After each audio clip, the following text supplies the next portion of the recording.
50 மதிப்பெண் 2ஆம் வகுப்பு போட்டதுனால கொஞ்சம் அதிகமாக இருக்கும். அதனால் பரவாயில்ல. இதே போல் இன்னும் வர தேர்வுகளில் அதிக மதிப்பெண் பெறணும் அப்படின்றத உங்களுக்கு சொல்கிறதுக்காக தான் அழைத்தோம்.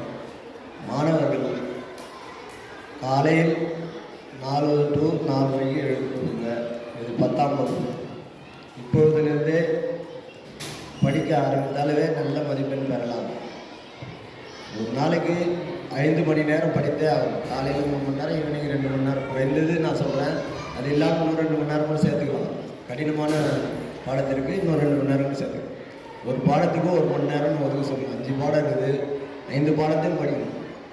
அவங்க கொடுத்துக்கிற ஒர்க்கு செய்யணும், படிக்கணும். ஒரு 2 கொஷின் ஆன்சராக போட்டு பார்க்கணும். மேக்ஸ் எல்லாம் கொஞ்சம் கஷ்டமாக இருக்கும். அதை வந்து நடத்துகிற ஒரு கேள்வி 2 கேள்வி தான் நடத்துகிறோம். அதை டெய்லி ப்ராக்டிஸ் பண்ணலாம். அவங்களுக்கு கஷ்டமே இருக்காது. ஆனால் அப்படியே வராங்க, அதுதான் கஷ்டமாக இருக்குது. ஹோம்ஒர்க் கொடுத்தாலும் ஹோம்ஒர்க் நோட் வைக்க மாட்டாங்க. அதெல்லாம் கொஞ்சம் வீட்டில் செய்கிறாங்களான்னு கொஞ்சம் பாருங்கள். இதெல்லாம் எங்களுடைய வருத்தத்தை சொல்கிறதுக்காக தான் உங்களை அழைத்தோம். அவர்கள் மதிப்பெண் எடுக்கணும் அப்படின்றதுக்காக தான். சென்ற ஆண்டு அப்படி தான்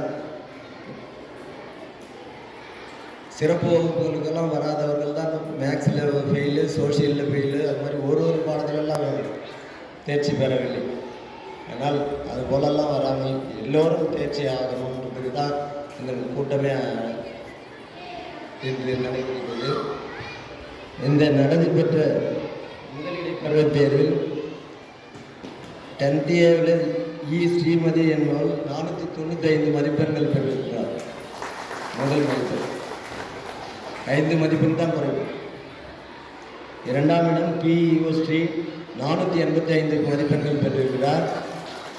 3ஆம் இடம் V சுஸ்மிதா 481 மதிப்பெண்கள் பெற்றிருக்கிறார். தமிழ் வழியில் V சஞ்சனா என்ற பொண்ணு 469 மதிப்பெண்கள் பெற்றிருக்கிறார். முதல்ல சொன்ன 3 பேரும் இங்கிலீஷ் மீடியம், இப்போ தமிழ் வழியில் சொல்கிறேன்.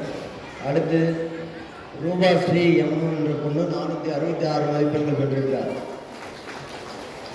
அதுக்கடுத்து லோகேஸ்வரி என்ற பொண்ணு 448 எடுத்திருக்காங்க.